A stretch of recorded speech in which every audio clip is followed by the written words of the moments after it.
Hello, audible അല്ലേ? മക്കളെ കേൾക്കാലോ? എല്ലാവർക്കും സ്വാഗതം. യെസ്, വോക്കാസ് പീഡിയയുടെ പുതിയൊരു സെക്ഷനിലേക്ക് എല്ലാ കൂട്ടുകാർക്കും സ്വാഗതം. 1 ക്ലാസ് 1 മാത്സ് ക്വസ്റ്റ്യൻ പേപ്പർ, ഇതാണ് നമ്മൾ ഇന്ന് ചെയ്യാൻ പോകുന്നത്. Good evening. ഓക്കെ, ഒരു ക്ലാസ്സിൽ ഒരു ക്വസ്റ്റ്യൻ പേപ്പർ നമ്മൾ ഡിസ്കസ് ചെയ്യും. LGSനും 10th പ്രിലിംസിനും ബേസ് ചെയ്ത് ഒരു ക്വസ്റ്റ്യൻ പേപ്പർ ഒരു ക്ലാസ്സിൽ ഡിസ്കസ് ചെയ്യും. ഒരു ക്ലാസ്സിൽ നമ്മൾ ഫുള്ള് പഠിച്ചു തീർക്കും. ഓക്കെ, അപ്പോൾ എല്ലാ കൂട്ടുകാരെയും സ്വാഗതം ചെയ്ത് വേഗം ഓടിച്ചാടി വായോ, വേഗം വായോ, തുടങ്ങാം നമുക്ക്. ഗുഡ് ഈവനിങ്, നമസ്കാരം, ഹായ്, എല്ലാവർക്കും സ്വാഗതം. വേഗം വായോ, വേഗം വായോ. ശിശിര, സിനു, ഹായ്. യെസ്, കാണാം കേൾക്കാം അല്ലേ? Okay, Sukesh, hi. Good evening Maheshwari. വേഗം വായോ മക്കളെ, വേഗം വായോ. നമ്മൾ ഒരു ക്വസ്റ്റ്യൻ പേപ്പർ ഒരു ക്ലാസ്, ഒരു ക്വസ്റ്റ്യൻ പേപ്പർ ഒരു ക്ലാസ്. അപ്പോൾ എന്താ ഗുണം? എല്ലാവരും വന്നിരിക്കൂ. അതെ, എല്ലാവരും വന്നിരിക്കൂ. ചായയും കടിയും തരാം. വരൂ വരൂ. ഹായ്. ഓക്കെ, നമ്മൾ ടോപ്പിക് വൈസ് ക്ലാസ്സുകളൊക്കെ കണ്ട് പഠിച്ചതിന് ശേഷം നമ്മൾ മിക്സ് ആയിട്ട് PYQs ചെയ്ത് പഠിക്കണം. എന്നാൽ എക്സാമിന് ഈ മിക്സഡ് PYQs കാണുമ്പം പെട്ടെന്ന് അല്ലെങ്കിൽ നമ്മൾ സ്റ്റക്കായി പോകും. ഈ മിക്സ് ആയിട്ടുള്ള ക്വസ്റ്റ്യൻസ് കാണുമ്പം നമ്മൾ ഓരോന്നും ടോപ്പിക് വൈസ് കണക്കുകൾ നന്നായിട്ട് ചെയ്യും. മിക്സ് ആയിട്ട് ക്വസ്റ്റ്യൻസ് കാണുമ്പോൾ നമുക്ക് പെട്ടെന്ന് ഒരു വെപ്രാളം വരും. യോ, ഇത് ഏതായിരുന്നു, അത് ഏത് ചാപ്റ്റർ ആയിരുന്നു, ഇത് ഏത് ചാപ്റ്റർ ആയിരുന്നു എന്ന് പറഞ്ഞ്. ഓക്കെ, അത് ഒഴിവാകണമെങ്കിൽ നമ്മളിങ്ങനെ മിക്സഡ് PYQs ചെയ്ത് പഠിക്കണം. അപ്പം നമ്മൾ എന്തായാലും എക്സാമിന് വന്ന ചോദ്യങ്ങളാണ് പഠിക്കണേ. അതിൽ നല്ല ചോദ്യങ്ങളുണ്ട്, ചോദ്യങ്ങൾ ചെയ്ത് പ്രാക്ടീസ് ആകും. അപ്പം നിങ്ങൾക്കത് ഭയങ്കര ഹെൽപ്ഫുള്ളാണ് കേട്ടോ. അതുകൊണ്ട് PYQസിൻ്റെ ഈ ഫുൾ മിക്സഡ് PYQസിൻ്റെ സെക്ഷനിലേക്ക് ജോയിൻ ചെയ്യുക. നമുക്ക് ഓരോ ക്വസ്റ്റ്യൻ പേപ്പറായിട്ട് ചെയ്യാം. പരമാവധി ലൈവ് തന്നെ കയറാൻ നോക്കുക കേട്ടോ. അപ്പോൾ ആ പരിപാടി അങ്ങ് തീർന്നിരിക്കും. പെൻഡിങ് വെച്ചാൽ പിന്നെ അത് കാണണം, കണ്ട് തീർക്കണം അല്ലേ? ഇനി ഇതിൽ നല്ല വെറൈറ്റി ക്വസ്റ്റ്യൻസ് നിങ്ങൾക്ക് കിട്ടുമ്പോൾ നിങ്ങൾ എന്ത് ചെയ്യണം? നമ്മൾ പഠിച്ച ടോപ്പിക്കിലേക്ക് ഒന്ന് ആഡ് ചെയ്യാൻ ശ്രമിക്കണം. നമ്മളെപ്പോഴും നല്ല ക്വസ്റ്റ്യൻസ് സെർച്ച് ചെയ്തുകൊണ്ടിരിക്കണം. ഇപ്പോൾ ഒരു ചോദ്യം, ആ ചോദ്യം നിങ്ങൾ പഠിച്ചിട്ടില്ല, അല്ലെങ്കിൽ കണ്ടിട്ടില്ല, അല്ലെങ്കിൽ ചെയ്യാൻ അറിയില്ല, അങ്ങനെയാണെങ്കിൽ എന്ത് ചെയ്യണം? അത് ഏത് ടോപ്പിക്കാണോ ആ ടോപ്പിക്കിൻ്റെ നോട്ടിലേക്ക് അതൊന്ന് ആഡ് ചെയ്ത് വെക്കാൻ ശ്രമിക്കണം. അങ്ങനെ കുറച്ച് കണ്ടിന്യൂസ് ആയിട്ട് ശ്രമിച്ചാലേ നമുക്ക് ഈ സാധനം ഒന്ന് സെറ്റാക്കി എടുക്കാൻ പറ്റുള്ളൂ കേട്ടോ. ഇപ്പോൾ LCM ആൻഡ് HCF ഒരു കണക്ക് വന്നു, നിങ്ങൾക്ക് അത് ചെയ്യാൻ അറിയില്ല, നിങ്ങൾ ആദ്യമായിട്ട് കാണുന്ന ഒരു മോഡലാണ്. അപ്പം നിങ്ങളുടെ LCM HCFിൻ്റെ നോട്ടിലേക്ക് ആ ക്വസ്റ്റ്യൻ ആഡ് ചെയ്ത് വെക്കണം. അങ്ങനെ ഒന്ന് ശ്രമിക്കണം. അങ്ങനെ ഒരു ക്വസ്റ്റ്യൻ്റെ ബണ്ടിൽ, ഒരു കളക്ഷൻ നമ്മൾ ഉണ്ടാക്കണം കേട്ടോ. ഇത് റിവിഷൻ ചെയ്തുകൊണ്ടിരുന്നാൽ സെറ്റാവും. അങ്ങനെയെങ്കിൽ ഇനി തുടങ്ങാം. എല്ലാവരും വന്നു എന്ന് പ്രതീക്ഷിക്കുന്നു. തുടങ്ങാം മക്കളെ. ശരി, ഹായ്, എല്ലാവർക്കും സ്വാഗതം. Good evening. വിദ്യ, രാജി, ഫിദ, ഗോപിക, എല്ലാവർക്കും സ്വാഗതം കേട്ടോ. തുടങ്ങാം. അപ്പോൾ ദേ നമ്മൾ ഇന്ന് ഫസ്റ്റ് ക്വസ്റ്റ്യൻ പേപ്പറാണ് ഇന്ന് നമ്മൾ ചെയ്യുന്നത്. ഒന്നാമത്തെ എക്സാം ക്വസ്റ്റ്യൻ പേപ്പറാണ്. 10th പ്രിലിം സ്റ്റേജ് 1 ആണ് ചെയ്യുന്നത്. ക്വസ്റ്റ്യൻ പേപ്പർ കോഡ് ദേ ഇവിടെ കിടപ്പുണ്ട്, എക്സാം ഡേറ്റും ദേ ഇവിടെ കിടപ്പുണ്ട്. ഇതാണ് നമ്മൾ ആദ്യം ചെയ്യുന്നത്, നമ്മുടെ ഫസ്റ്റ് സാധനം. റെഡിയാണല്ലോ? ആദ്യത്തെ ഒന്നാമത്തെ ചോദ്യം മുതൽ നമുക്ക് തുടങ്ങാം. നമ്മുടെ ഫസ്റ്റ് ക്വസ്റ്റ്യൻ ദേ പിടിച്ചോ മക്കളെ. ചോദ്യം: 400നും 1100നും ഇടയ്ക്ക് 6ൻ്റെ എത്ര ഗുണിതങ്ങൾ ഉണ്ട്? ഇതിൽ ഇടയ്ക്ക് എന്നത് വളരെ വളരെ ശ്രദ്ധിക്കണം. 400നും 1100നും ഇടയ്ക്ക് 6ൻ്റെ എത്ര ഗുണിതങ്ങൾ ഉണ്ട്? ഇതാണ് നമ്മുടെ ചോദ്യം. 400നും 1100നും ഇടയ്ക്ക് 6ൻ്റെ എത്ര ഗുണിതങ്ങളുണ്ട്? എങ്ങനെ ചെയ്യും? ഇതിൻ്റെ പ്രോപ്പർ മെത്തേഡ് ഞാൻ പറയാം, ശ്രദ്ധിച്ച് കേൾക്കണം. 400നും 1100നും ഇടയ്ക്ക് 6ൻ്റെ എത്ര ഗുണിതങ്ങൾ ഉണ്ട് എന്ന് ചോദിച്ചാൽ നിങ്ങൾ ആദ്യം 400 വരെ 6ൻ്റെ എത്ര ഗുണിതങ്ങൾ ഉണ്ടെന്ന് കണ്ടുപിടിക്കണം. അതിന് 400 ഡിവൈഡഡ് ബൈ 6 ചെയ്യണം. അപ്പം 400 വരെ 6ൻ്റെ എത്ര ഗുണിതങ്ങൾ ഉണ്ട് എന്ന് കിട്ടും. 400 ബൈ 6 നമുക്ക് 66 എന്നാണ് മക്കളെ കിട്ടുന്നത്. റെഡിയല്ലേ? 400 വരെ 6ൻ്റെ എത്ര ഗുണിതങ്ങൾ ഉണ്ടെന്നറിയാൻ 400 ബൈ 6 ചെയ്തു, 66 കിട്ടി. ഇനി 1100നും ഇടയ്ക്കെന്നല്ലേ? ഇനി 1100 വരെ 6ന്റെ ഗുണിതങ്ങൾ എത്രയുണ്ട് എന്നല്ല നോക്കണ്ടേ, ഒന്ന് കുറയ്ക്കുക. അതായത് 1909 വരെ 6ന്റെ എത്ര ഗുണിതങ്ങൾ ഉണ്ടെന്നാണ് നോക്കണ്ടേ. ശ്രദ്ധിച്ചോണേ, ഇതാണ് പ്രോപ്പർ മെത്തേഡ് കേട്ടോ. 1001 ഇടയ്ക്ക് എന്നായതുകൊണ്ടാണ് നമ്മൾ ഇങ്ങനെ ചെയ്യണേ. ഇടയ്ക്ക് എന്നായതുകൊണ്ടാണ് ഇങ്ങനെ ചെയ്യുന്നത് കേട്ടോ. അപ്പോൾ 1100/6 അല്ല ചെയ്യണ്ടേ, 1100 1 കുറച്ച് 1099/6 ചെയ്യണം മക്കളെ. നമുക്ക് 183 എന്ന് കിട്ടും. ഓക്കെ അല്ലേ? ഇതിൻ്റെ ഡിഫറൻസ് എടുക്കുന്നതാണ് ആൻസർ. 183 മൈനസ് 66 നമ്മുടെ ഉത്തരമായിട്ട് വരും. നമ്മുടെ ഉത്തരം 117 എന്നാണ് കുഞ്ഞുങ്ങളെ വരുന്നത്. 117 ഓപ്ഷൻ എ ആയിരുന്നു കറക്റ്റ് ഉത്തരം. ഇതാണ് ചെയ്യേണ്ട മെത്തേഡ്. ശ്രദ്ധിച്ച് കേട്ടേ. ഇവിടെ നോക്കിയേ, 400-നും 1100-നും ഇടയ്ക്ക് എന്ന് പറയുമ്പം 400-ഉം 1100-ഉം എടുക്കാൻ പാടില്ല എന്നർത്ഥം അല്ലേ. അപ്പോൾ ഇടയ്ക്ക് എന്ന് പറഞ്ഞ് ചോദിക്കുമ്പോൾ ഇങ്ങനെ വേണം ചെയ്യാൻ. 400-നെ നിങ്ങൾ ഡയറക്റ്റ്ലി 6 കൊണ്ട് ഡിവൈഡ് ചെയ്യുക, 66. ഇനി 1100-നെ അല്ല, 1100-ന് 1 കുറച്ച് 1099-നെ വേണം 6 കൊണ്ട് ഡിവൈഡ് ചെയ്യാൻ. അപ്പോൾ കിട്ടുന്ന ഉത്തരങ്ങളുടെ ഡിഫറൻസ് എടുക്കണം. അപ്പോൾ എപ്പോഴും ഓർത്തോണം, എയ്ക്കും ബിക്കും ഇടയിൽ എത്ര എണ്ണാണെന്ന് ചോദിക്കുമ്പം ആദ്യത്തേത് ഡയറക്റ്റ്ലി ഡിവൈഡ് ചെയ്യാം, രണ്ടാമത്തേതിന് 1 കുറച്ചിട്ട് വേണം ഡിവൈഡ് ചെയ്യാൻ. അപ്പോൾ ഇതാണ് ഒരു മാർഗം. മക്കളെ, നിങ്ങൾക്ക് മനസ്സിലായി എന്ന് പ്രതീക്ഷിക്കുന്നു. ഇനി രണ്ടാമത്തെ മാർഗം ഉത്തരത്തിലേക്ക് എത്താൻ സമാന്തര ശ്രേണിയുടെ കൺസെപ്റ്റ് ചെയ്യാം. അപ്പം 400-നും 1100-നും ഇടയ്ക്ക് 6ന്റെ ഗുണിതങ്ങൾ എത്രയുണ്ടെന്നല്ലേ നോക്കണ്ടേ. അപ്പം 400-ന് ശേഷമുള്ള 6ന്റെ ആദ്യത്തെ ഗുണിതം കണ്ടുപിടിക്കണം. അതേതാ മക്കളെ? 402 ആണ് 400-ന് ശേഷമുള്ള 6ന്റെ ആദ്യത്തെ ഗുണിതം. അടുത്തത് 6 കൂട്ടി 408 അല്ലേ. അടുത്തത് 6 കൂട്ടി അങ്ങനെ മുന്നോട്ട് പോകും. 1100-ന് മുന്നേ ഉള്ള 6ന്റെ ഗുണിതം കാണണം. 1100-ന് മുന്നേ ഉള്ള 6ന്റെ ഗുണിതം എന്ന് പറഞ്ഞാൽ 1098 ആണ് മക്കളെ. ഇതൊരു സമാന്തര ശ്രേണിയാണ്. ഈ സമാന്തര ശ്രേണിയുടെ പദങ്ങളുടെ എണ്ണം കണ്ടുപിടിച്ചാൽ 6ന്റെ ഗുണിതങ്ങളായ സംഖ്യകളുടെ എണ്ണം കിട്ടും. പദങ്ങളുടെ എണ്ണം കാണാനുള്ള ഇക്വേഷൻ നമ്മൾ പഠിക്കുന്നുണ്ട്. Z minus a divided by d plus 1. Z minus a divided by d plus 1. Z അവസാന പദമാണ് 1098. മൈനസ് എ എന്ന് പറഞ്ഞാൽ ആദ്യ പദം 402. ഡിവൈഡഡ് ബൈ ഡി എന്ന് പറഞ്ഞാൽ പൊതുവ്യത്യാസം, അത് 6 പ്ലസ് 1 ചെയ്താൽ ഉത്തരത്തിലേക്ക് എത്താം. ശരിയാണോ? അപ്പോൾ ആ ഡിഫറൻസ് നമുക്ക് 696 ഡിവൈഡഡ് ബൈ 6 പ്ലസ് 1 എന്ന് കിട്ടും. അതായത് 116 പ്ലസ് 1 117 എന്ന് ആൻസർ കിട്ടിക്കോളും. യെസ്, 100 കാണത്തില്ലെങ്കിൽ ഞാൻ അപ്രത്യക്ഷമാകാം.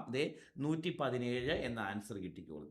ഇതാണ് ഈ കണക്ക് ചെയ്യാനുള്ള രണ്ടാമത്തെ മാർഗം. അപ്പോൾ സമാന്തര ശ്രേണിയുടെ ലോജിക്ക് ചെയ്യാം, അല്ലെ ഫസ്റ്റ് ചെയ്ത ലോജിക്ക്. ഫസ്റ്റ് ചെയ്താണ് എളുപ്പം, കുറച്ചുകൂടെ വേഗത്തിൽ ഉത്തരത്തിലേക്ക് എത്താൻ. മക്കളെ, ഞാൻ പറഞ്ഞത് റെഡിയായോ, മനസ്സിലായോ? വേഗം കമൻറ്റ് ചെയ്തേ. ഓക്കെ ആണോ എന്ന് കമൻറ്റ് ചെയ്തേ. ചേട്ടാ വേഗം കമന്റ് ചെയ്യേ ചേട്ടാ. ക്ലിയർ ആണോ ചേട്ടാ?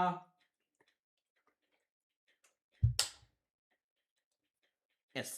അപ്പൊ രണ്ട് രീതിയും ക്ലിയർ ആയി. ശ്രദ്ധിച്ചോണം, ശ്രദ്ധിച്ച് ചെയ്തോണം. അങ്ങനെയാണെങ്കിൽ നമുക്ക് മുന്നോട്ട് പോകാം. നമ്മുടെ രണ്ടാമത്തെ ചോദ്യം. അപ്പൊ ഈ ചോദ്യം അത്യാവശ്യം നല്ല ഒരു ചോദ്യം, ഒരു മീഡിയം ലെവൽ ചോദ്യമാണ് ഇതെന്ന് പറയാം. നമ്മുടെ അടുത്ത ചോദ്യം ദേ വരുന്നു മക്കളെ. നമ്മുടെ അടുത്ത ചോദ്യം ഞാൻ കുറച്ചുകൂടെ വലുതാക്കി കാണിക്കാം. താഴെ കൊടുത്തിരുന്ന സംഖ്യകളിൽ 12ന്റെ ഗുണിതം ഏത്? 12ന്റെ ഗുണിതം, 12ന്റെ മൾട്ടിപ്പിൾ കാണണം മക്കളെ. 12ന്റെ മൾട്ടിപ്പിൾ 4 ഓപ്ഷൻസ് ഉണ്ട്. ഇതിൽ ഏതാണ് 12ന്റെ മൾട്ടിപ്പിൾ എന്ന് കണ്ടുപിടിക്കണം. ഒരു സംഖ്യ 12ന്റെ മൾട്ടിപ്പിൾ ആണോ എന്നറിയാൻ, 12ന്റെ മൾട്ടിപ്പിൾ ആണോ ഒരു സംഖ്യ എന്നറിയാൻ, 12 എന്ന് പറഞ്ഞാൽ 3 × 4 അല്ലേ മക്കളെ. അപ്പം 3ന്റെയും 4ന്റെയും മൾട്ടിപ്പിൾ ആയിട്ടുള്ള സംഖ്യകളെല്ലാം 12ന്റെ മൾട്ടിപ്പിൾ ആണ്. അതാണ് നിയമം. ഒരു സംഖ്യ 12ന്റെ മൾട്ടിപ്പിൾ ആണോ അല്ലെങ്കിൽ ഒരു സംഖ്യയെ 12 കൊണ്ട് ഹരിക്കാൻ പറ്റുമോ എന്ന് എങ്ങനെ അറിയും? ഒരു സംഖ്യയെ 12 കൊണ്ട് ഹരിക്കാൻ പറ്റുമോ എന്നറിയാൻ 3 കൊണ്ടും 4 കൊണ്ടും ഹരിക്കാൻ പറ്റുന്ന എല്ലാ സംഖ്യകളും 12 കൊണ്ട് ഹരിക്കാൻ പറ്റും. റെഡിയല്ലേ? 3 കൊണ്ടും 4 കൊണ്ടും ഹരിക്കാൻ പറ്റുന്ന എല്ലാ സംഖ്യകളും 12 കൊണ്ട് ഹരിക്കാൻ പറ്റും. കേൾക്കുന്നുണ്ടോ? അപ്പോൾ ഇതിൽ 4 ഓപ്ഷനിൽ 3 കൊണ്ടും 4 കൊണ്ടും ഹരിക്കാൻ പറ്റുന്ന സംഖ്യകൾ കണ്ടുപിടിക്കണം. അപ്പോൾ ആദ്യം 4 കൊണ്ട് ഹരിക്കാൻ പറ്റുമോ എന്ന് നോക്കാനല്ലേ എളുപ്പം. ഒരു സംഖ്യയെ 4 കൊണ്ട് ഹരിക്കാൻ പറ്റുന്നതാണോ എന്നറിയാൻ സംഖ്യയുടെ അവസാനത്തെ രണ്ടക്കം 4ന്റെ മൾട്ടിപ്പിൾ ആണോ നോക്കിയാൽ പോരെ. സോ 47 4ന്റെ മൾട്ടിപ്പിൾ അല്ല, അതുകൊണ്ട് 4 കൊണ്ട് പറ്റില്ല. 49 4ന്റെ മൾട്ടിപ്പിൾ അല്ല, 4 കൊണ്ട് പറ്റില്ല. 47 4ന്റെ മൾട്ടിപ്പിൾ അല്ല, 4 കൊണ്ട് പറ്റില്ല. 16 4ന്റെ മൾട്ടിപ്പിൾ ആണ്, അതുകൊണ്ട് 4 കൊണ്ട് പറ്റും. 4 കൊണ്ടും 3 കൊണ്ടും കൂടെ പറ്റുന്നതിനെ 12 കൊണ്ട് പറ്റും എന്നാണ്. ഇതിൽ 4 കൊണ്ട് പറ്റുന്ന ഒരേ ഒരു ഓപ്ഷനേ ഉള്ളൂ.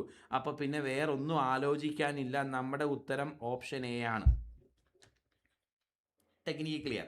അങ്ങനെയെങ്കിൽ ഞാനൊരു കാര്യം ചോദിച്ചോട്ടെ. ഓക്കെ, അങ്ങനെയെങ്കിൽ ഒരു സംഖ്യയെ 18 കൊണ്ട് ഹരിക്കാൻ പറ്റുമോ എന്നറിയാൻ ഉള്ള മാർഗം എന്താ? ഒരു സംഖ്യയെ 18 കൊണ്ട് ഹരിക്കാൻ പറ്റുമോ എന്നറിയാനുള്ള മാർഗം എന്താ? ഒരു സംഖ്യയെ 33 കൊണ്ട് ഹരിക്കാൻ പറ്റുമോ എന്നറിയാനുള്ള മാർഗം എന്താ? ഒരു സംഖ്യനെ 24 കൊണ്ട് ഹരിക്കാൻ പറ്റുമോ എന്നറിയാനുള്ള മാർഗം എന്താ? ഒരു സംഖ്യനെ അതുപോലെ 20 കൊണ്ട് ഹരിക്കാൻ പറ്റുമോ? 20 വേണ്ട,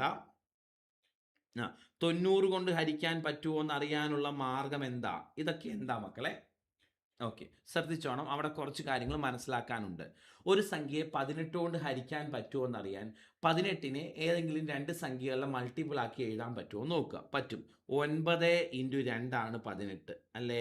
അപ്പോൾ എനിക്ക് മനസ്സിലായി 9 കൊണ്ടും 2 കൊണ്ടും ഹരിക്കാൻ പറ്റുന്ന എല്ലാത്തിനെയും 18 കൊണ്ടും ഹരിക്കാൻ പറ്റും. ഇനി 33 കൊണ്ട് ഹരിക്കാൻ പറ്റുമോ എന്നറിയാൻ 33 എന്ന് പറഞ്ഞാൽ 11 × 3 ആണോ?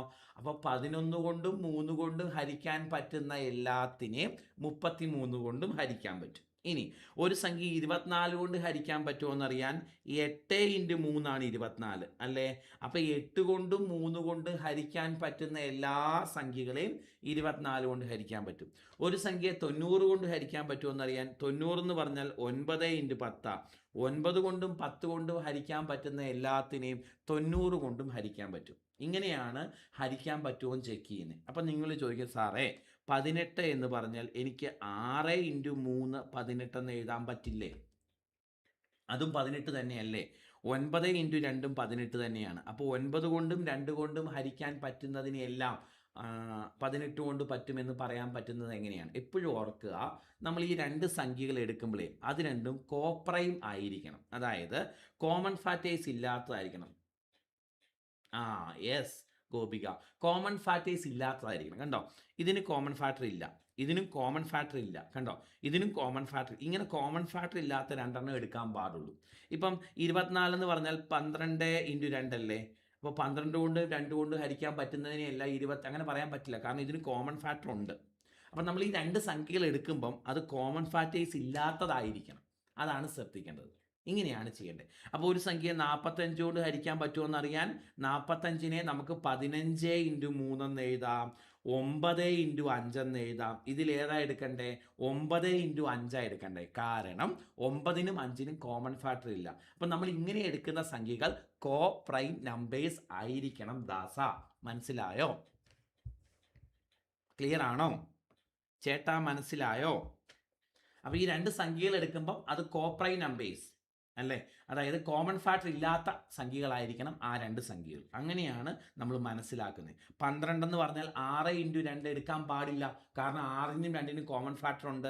3 × 4 എടുക്കാം, അതിന് കോമൺ ഫാക്ടർ ഇല്ല. 18 കൊണ്ട് ഹരിക്കാൻ പറ്റുമോ എന്ന് അറിയാൻ 9 × 2 എടുക്കാം, 9 കൊണ്ടും 2 കൊണ്ടും. 33 കൊണ്ട് 11ഉം 3ഉം എടുക്കാം, 24 8ഉം 3ഉം എടുക്കാം. ചേട്ടാ മനസ്സിലായോ ചേട്ടാ?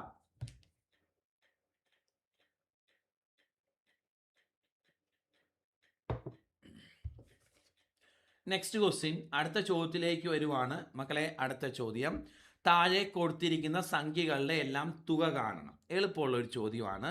ദശാംശ സംഖ്യകളെല്ലാം കൂടെ കൂട്ടാനാണ് അല്ലേ. ദശാംശ സംഖ്യകളെല്ലാം കൂടെ കൂട്ടാനാണ്. ശ്രദ്ധിച്ച് കൂട്ടുക ദശാംശ സംഖ്യകൾ ഓരോന്നായിട്ട്. അതിൽ 13, ഇത്തരം ചോദ്യങ്ങളൊക്കെ വരുമ്പോൾ കുറച്ച് അകത്തി എഴുതുക കേട്ടോ.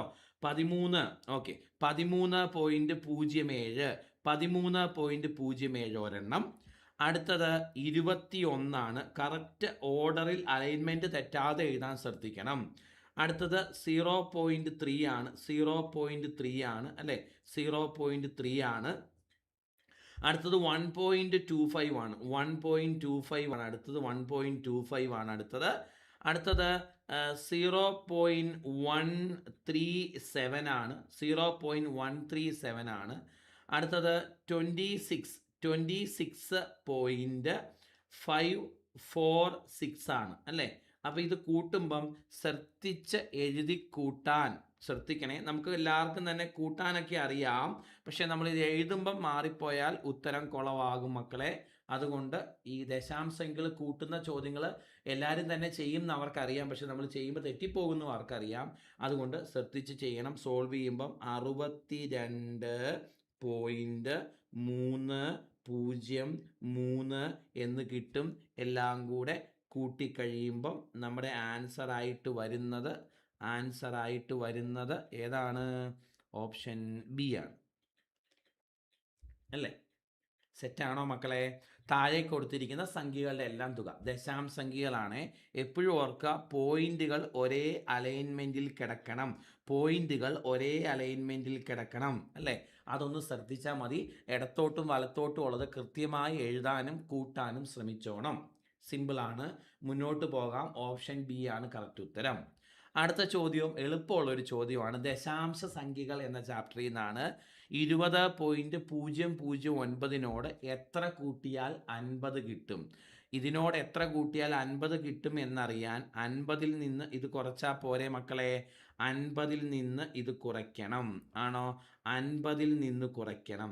50-ൽ നിന്ന് 20.009 കുറയ്ക്കണം. സോ 50-നെ നമുക്ക് ഇങ്ങനെ എഴുതാം. ഇനി ഇതിൽ നിന്നാണ് കുറയ്ക്കേണ്ടത്. ശരിയാണോ? കുറച്ച് കഴിയുമ്പം ഇതും സിമ്പിളാണ്. 29.991 എന്നാണ് നമുക്ക് ആൻസർ കിട്ടുന്നത്. സിമ്പിൾ ചോദ്യം. ആൻസർ ഓപ്ഷൻ ബി ആണ്. ശ്രദ്ധിച്ച് ചെയ്തോണം പരീക്ഷയ്ക്ക് ചോദ്യങ്ങൾ വരുമ്പം അല്ലേ. 20.009 എത്ര കൂട്ടിയാൽ 50 കിട്ടും എന്നാണ്. അപ്പോൾ 50-ൽ നിന്ന് 20.009 കുറച്ചാൽ മതി, പരിപാടി തീരും.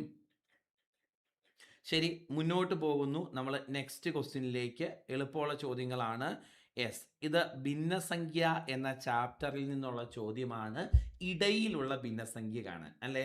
2 ഭിന്നസംഖ്യകൾ തന്നിട്ട് അതിനിടയിലുള്ള ഭിന്നസംഖ്യ കാണാൻ ചോദിക്കും. ഓക്കെ, ഇവിടെ നമുക്ക് മക്കളെ 1/2 എന്ന ഭിന്നസംഖ്യയ്ക്കും 1/3 എന്ന ഭിന്നസംഖ്യയ്ക്കും ഇടയിലുള്ള ഭിന്നസംഖ്യ ഏതെന്നാണ് ചോദിച്ചേക്കുന്നത്. എപ്പോഴും ഓർക്കുക, 2 ഭിന്നസംഖ്യകൾക്കിടയിൽ അനേകായിരം ഭിന്നസംഖ്യകളുണ്ട്. അതിൽ ഓപ്ഷനിൽ ഉള്ളതിൽ ഏത് എന്നാണ് കണ്ടുപിടിക്കേണ്ടത് അല്ലേ. അപ്പം 2 ഭിന്നസംഖ്യകൾ തന്നിട്ട് നമ്മളോട് ഇതിനിടയ്ക്കുള്ള ഒരു ഭിന്നസംഖ്യ കാണാൻ ചോദിച്ചാൽ ഇതിൻ്റെ അംശങ്ങൾ തമ്മിൽ കൂട്ടുക. 1 കൂട്ടി 2. വീണ്ടും ഛേദങ്ങൾ തമ്മിൽ കൂട്ടുക. 2ഉം 3ഉം കൂട്ടി 5. ഇങ്ങനെ അംശവും കൂട്ടി ഛേദവും കൂട്ടിയെടുക്കുന്ന ഭിന്നസംഖ്യ ഈ 2 ഭിന്നസംഖ്യകൾക്കിടയിലായിരിക്കും. അപ്പോൾ എനിക്ക് 2/5 എന്ന് കിട്ടി. 2/5 ഓപ്ഷനിൽ ഉണ്ടെങ്കിൽ അതാണ് ഉത്തരം. കണ്ടോ? അപ്പോൾ എപ്പോഴും ഓർക്കുക, ഏതെങ്കിലും 2 ഭിന്നസംഖ്യകളുടെ ഇടയിലുള്ള ഭിന്നസംഖ്യ കാണാൻ ചോദിച്ചാൽ 2 ഭിന്നസംഖ്യകളിടയ്ക്ക് അനേകായിരം ഭിന്നസംഖ്യകൾ ഉണ്ടായിരിക്കും. അതിനിടയിലുള്ള ഒരു ഭിന്നസംഖ്യ കാണാൻ ചോദിച്ചാൽ അതിൽ ഓപ്ഷനിൽ ഉള്ളതിൽ ഏത് എന്നാണ് കണ്ടുപിടിക്കേണ്ടത്. ഇത്തരം ചോദ്യങ്ങൾ വരുമ്പം 2 ഭിന്നസംഖ്യകൾ തന്നിട്ട് ഇടയിലുള്ള ഭിന്നസംഖ്യ കാണാൻ ചോദിച്ചാൽ നിങ്ങൾ ആ 2 ഭിന്നസംഖ്യകളുടെ അംശങ്ങളും ഛേദങ്ങളും തമ്മിൽ കൂട്ടുക. അപ്പോൾ പുതിയൊരു ഭിന്നസംഖ്യ കിട്ടും. അത് ഉറപ്പായും ഈ 2 ഭിന്നസംഖ്യകൾക്കിടയിലായിരിക്കും. അത് ഓപ്ഷനിൽ ഉണ്ടോ എന്ന് നോക്കുക. അത് ഓപ്ഷനിൽ ഇല്ലെങ്കിൽ വീണ്ടും ഇതേ പരിപാടി ആവർത്തിക്കുക. വീണ്ടും ഇതിൻ്റെയും അംശവും ഛേദവും കൂട്ടുക. അംശങ്ങൾ കൂട്ടുമ്പോൾ 3, ഛേദങ്ങൾ കൂട്ടുമ്പോൾ 7. 3/7 ഓപ്ഷനിൽ ഉണ്ടോ എന്ന് നോക്കുക. ഇനി അതുമില്ലെങ്കിൽ വീണ്ടും ഇതിനും ഇതിനും ഇടയ്ക്കുള്ളത് കണ്ടുപിടിക്കുക. അംശങ്ങൾ കൂട്ടുക 3, ഛേദങ്ങൾ കൂട്ടുക 8, അത് ഓപ്ഷനിൽ ഉണ്ടോ എന്ന് നോക്കുക. ഇങ്ങനെ ചെയ്തു പോവുക. 2 3 സ്റ്റെപ്പിനുള്ളിൽ സാധാരണ കിട്ടാറുണ്ട്. ഓക്കെ അല്ലേ മക്കളെ? ഇവിടെ ആദ്യത്തെ സ്റ്റെപ്പ് ചെയ്തപ്പോൾ തന്നെ ഇടയിലുള്ള ഭിന്നസംഖ്യ കിട്ടി. അപ്പോൾ അത് നമ്മുടെ ഫ്രാക്ഷൻ്റെ ഒരു കോമൺ ക്വസ്റ്റ്യൻ ആണ്. മനസ്സിലായി എന്ന് പ്രതീക്ഷിക്കുന്നു. വീണ്ടും ഭിന്നസംഖ്യകളിൽ നിന്ന് അടുത്ത ചോദ്യം വന്നു കഴിഞ്ഞു. എന്താണ് ഏറ്റവും വലിയ ഭിന്നസംഖ്യ ഏത് മക്കളെ? 7/11 ഉണ്ട്, 13/17 ഉണ്ട്, 3/7 ഉണ്ട്, 21/25 ഉണ്ട്. ഇങ്ങനെ 4 ഭിന്നസംഖ്യകൾ തന്നിട്ട് ഇതിലേതാണ് വലുത് എന്നാണ് ചോദിച്ചേക്കുന്നത്. ഓക്കെ, ഇതിലേതാണ് വലുത്? 4 ഭിന്നസംഖ്യകൾ തന്നിട്ട് ഏതാണ് വലുത്? അപ്പം നമ്മൾ ആദ്യം ഈ ഭിന്നസംഖ്യയിലേക്ക് ശ്രദ്ധിച്ച് നോക്കുമ്പം നമുക്കൊരു കാര്യം മനസ്സിലാകും. ഇതിൻ്റെ എല്ലാം ഡിഫറൻസ് സെയിം ആണ് അല്ലേ? 7ഉം 11ഉം തമ്മിൽ ഡിഫറൻസ് 4ആണ്. 13ഉം 17ഉം തമ്മിൽ ഡിഫറൻസ് 4ആണ്. 3ഉം 7ഉം തമ്മിൽ ഡിഫറൻസ് 4ആണ്. 21ഉം 25ഉം തമ്മിൽ ഡിഫറൻസ് 4ആണ്. ശരിയല്ലേ മക്കളെ? എല്ലാം അംശവും ഛേദവും തമ്മിലുള്ള വ്യത്യാസം തുല്യമാണ്. ഓക്കെ, അപ്പോൾ എനിക്ക് മനസ്സിലായി ഇവിടെ അംശവും ഛേദവും തമ്മിലുള്ള വ്യത്യാസം തുല്യമാണ്. അപ്പോൾ ഇനി ശ്രദ്ധിച്ച് കേൾക്കണം. എല്ലാം സാധാരണ ഭിന്നങ്ങളാവുകയും അംശവും ഛേദവും തമ്മിലുള്ള വ്യത്യാസം തുല്യമാവുകയും ചെയ്താൽ വലിയ സംഖ്യകൾ അടങ്ങുന്ന ഭിന്നസംഖ്യ വലിയ ഭിന്നസംഖ്യ. ഇതാണ് നോട്ട്. ഒന്നുകൂടെ പറയാം. എല്ലാം സാധാരണ ഭിന്നങ്ങളായിരിക്കണം മക്കളെ. ഇതൊരു സാധാരണ ഭിന്നമാണ്. അംശം ചെറുത് ഛേദം വലുത്. ഇത് ഒരു സാധാരണ ഭിന്നമാണ്. അംശം ചെറുത് ഛേദം വലുത്. ഇത് ഒരു സാധാരണ ഭിന്നമാണ്. അംശം ചെറുത് ഛേദം വലുത്. ഇത് ഒരു സാധാരണ ഭിന്നമാണ്. അംശം ചെറുത് ഛേദം വലുത്. അംശം ചെറുതും ഛേദം വലുതുമായിട്ടുള്ള ഭിന്നസംഖ്യകളാണ് സാധാരണ ഭിന്നങ്ങൾ. അപ്പോൾ എല്ലാം സാധാരണ ഭിന്നങ്ങളായിരിക്കണം. ഇനി അംശവും ഛേദവും തമ്മിലുള്ള വ്യത്യാസം തുല്യമായിരിക്കുകയും ചെയ്യണം. അങ്ങനെയാണെങ്കിൽ വലിയ സംഖ്യകൾ ഉൾക്കൊള്ളുന്ന ഭിന്നസംഖ്യ വലിയ ഭിന്നസംഖ്യ. അപ്പം അതൊന്ന് നോട്ടായിട്ട് എഴുതി വെക്കണം എൻ്റെ ചേട്ടാ. ഇങ്ങനെയാണ് നമ്മുടെ നോട്ട്. എല്ലാം സാധാരണ ഭിന്നങ്ങളാവുകയും അംശവും ഛേദവും തമ്മിലുള്ള വ്യത്യാസം തുല്യമാവുകയും ചെയ്താൽ വലിയ സംഖ്യകൾ അടങ്ങുന്ന ഭിന്നസംഖ്യ വലിയ ഭിന്നസംഖ്യ. ഇനി അടുത്തത് എല്ലാം വിഷമ ഭിന്നങ്ങളാവുകയും. ഞാൻ ഉദാഹരണം കൂടെ പറയാം. എല്ലാം വിഷമ ഭിന്നങ്ങളാ. 5/4 ശരി. അടുത്തത് 12/11. അടുത്തത് 20/19. അടുത്തത് 25/24. ഇതെല്ലാം വിഷമ ഭിന്നങ്ങളാ. ഇംപ്രോപ്പർ ഫ്രാക്ഷൻസാ. അതായത് മുകളു വശം വലുത് താഴ്വശം ചെറുത്. ഇതിൻ്റെ എല്ലാം വ്യത്യാസം സെയിമാ 1 അല്ലേ? ഇതിൻ്റെ എല്ലാം വ്യത്യാസം സെയിമാ 1. അപ്പം എല്ലാം വിഷമ ഭിന്നങ്ങളാവുകയും അംശവും ഛേദവും തമ്മിലുള്ള വ്യത്യാസം തുല്യമാവുകയും ചെയ്താൽ ചെറിയ സംഖ്യകൾ അടങ്ങുന്ന ഭിന്നസംഖ്യ വലിയ ഭിന്നസംഖ്യ. ഇതാണ് നമ്മുടെ 2 റൂൾസ്. നന്നായിട്ട് മനസ്സിലാക്കണം. ഒരു റൗണ്ടും കൂടെ ഞാൻ പറയും, എന്നിട്ട് അടുത്ത കണക്കിലേക്ക് പോകും. അതായത് എല്ലാം സാധാരണ ഭിന്നങ്ങളാവുകയും അംശവും ഛേദവും തമ്മിലുള്ള വ്യത്യാസം തുല്യമാവുകയും ചെയ്താൽ വലിയ സംഖ്യകൾ അടങ്ങുന്ന ഭിന്നസംഖ്യ വലിയ ഭിന്നസംഖ്യ. ഇനി എല്ലാം വിഷമ ഭിന്നങ്ങളാവുകയും അംശവും ഛേദവും തമ്മിലുള്ള വ്യത്യാസം തുല്യമാവുകയും ചെയ്താൽ ചെറിയ സംഖ്യകൾ അടങ്ങുന്ന ഭിന്നസംഖ്യ വലിയ ഭിന്നസംഖ്യ. മക്കളെ, ടെക്നിക്ക് പിടികിട്ടി എന്ന് പ്രതീക്ഷിക്കുന്നു. വണ്ടി മുന്നോട്ട് പോകുന്നു. നെക്സ്റ്റ് ക്വസ്റ്റ്യനിലേക്ക് വരാം. ശരാശരി എന്ന ഭാഗത്ത് നിന്നുള്ള ചോദ്യമാണ്. 4 കുട്ടികളുടെ ശരാശരി വയസ്സ് 7 ആണ്. 5ാമതൊരു കുട്ടി കൂടി ചേർന്നാൽ ശരാശരി വയസ്സ് 6 ആണ്. എങ്കിൽ 5ാമൻ്റെ വയസ്സ് എത്ര? എപ്പോഴും വരുന്ന ആവറേജിൻ്റെ ചോദ്യമാണ്. ഷോർട്ട് കട്ടൊക്കെ ഉണ്ട്. ഒന്നും പഠിച്ച് മെനക്കെടാൻ നിൽക്കണ്ട. വെറുതെ തുകയെടുത്ത് ഡിഫറൻസ് എടുത്താൽ മതി. 4 കുട്ടികളുടെ ശരാശരി വയസ്സ് 7. മക്കളെ, 4 കുട്ടികളുടെ ശരാശരി വയസ്സ് 7 ആണെങ്കിൽ 4 കുട്ടികളുടെ ആകെ വയസ്സ് 7 4 28. റെഡിയല്ലേ? ആണ്. ഒരു കുട്ടി കൂടി ചേർന്നു. അപ്പോൾ 5 കുട്ടിയായി. അപ്പോൾ ശരാശരി വയസ്സ് 6 ആയിട്ട് മാറി. 5 കുട്ടികളുടെ ശരാശരി വയസ്സ് 6 ആണെങ്കിൽ 5 കുട്ടികളുടെ ആകെ വയസ്സ് 6×5 30 അപ്പോൾ എനിക്ക് മനസ്സിലായി 4 കുട്ടികളുടെ ആകെ വയസ്സ് 28ഉം 5 കുട്ടികളുടെ ആകെ വയസ്സ് 30ഉമാണ്. അപ്പം എക്സ്ട്രാ വന്ന 2ആണ് അഞ്ചാമതായി വന്ന കുട്ടിയുടെ വയസ്സ്.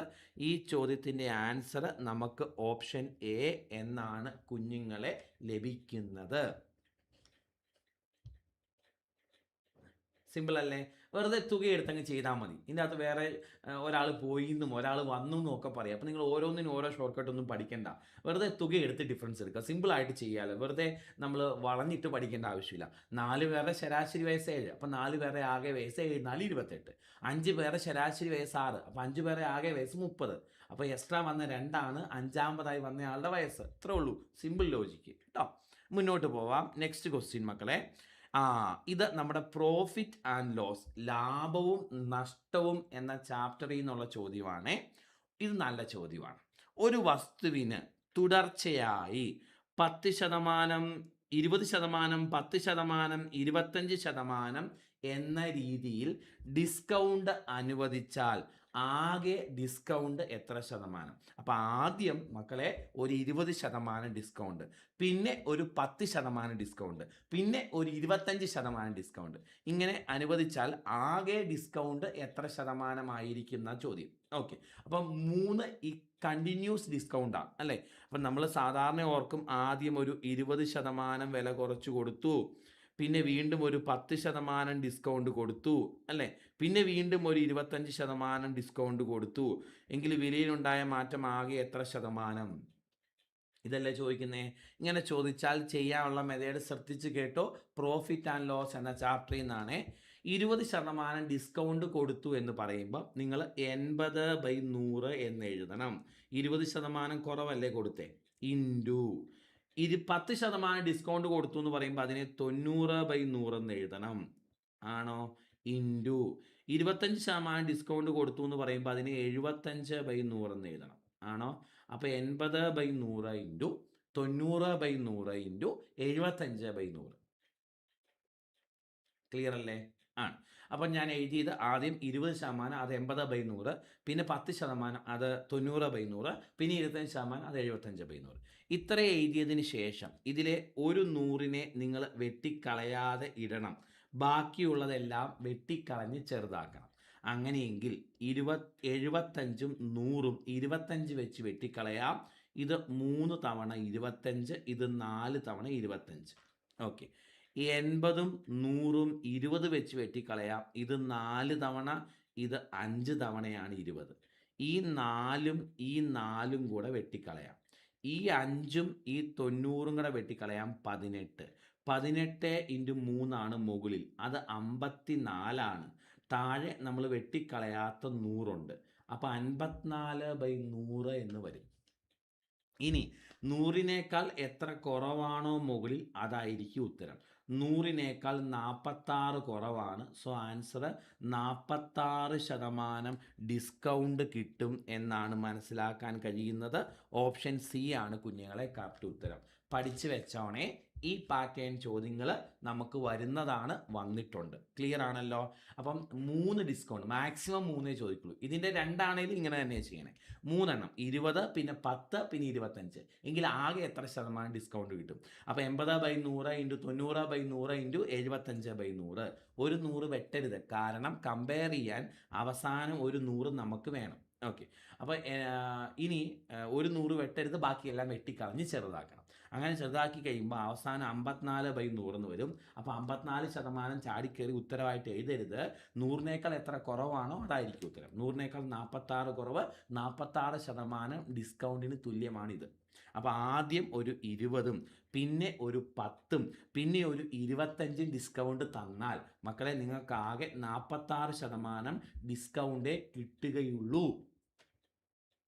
സംഗതി ക്ലിയർ ആണെങ്കിൽ നമുക്ക് വീണ്ടും മുന്നോട്ട് പോകാം. നമ്മുടെ വണ്ടി ഓക്കെ ആണോ? ചേട്ടാ മനസ്സിലായോ?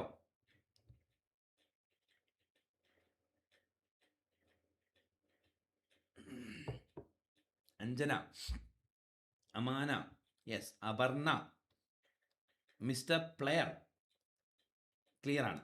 ഓക്കെ മക്കളെ, ശരി. ഓക്കെ, നെക്സ്റ്റ് ക്വസ്റ്റ്യൻ, അടുത്തത്. ഈ ചോദ്യം ആരും എഴുതണ്ട, ഞാൻ ജസ്റ്റ് ഒന്ന് വായിക്കാം, ഒന്ന് ശ്രദ്ധിക്കണേ.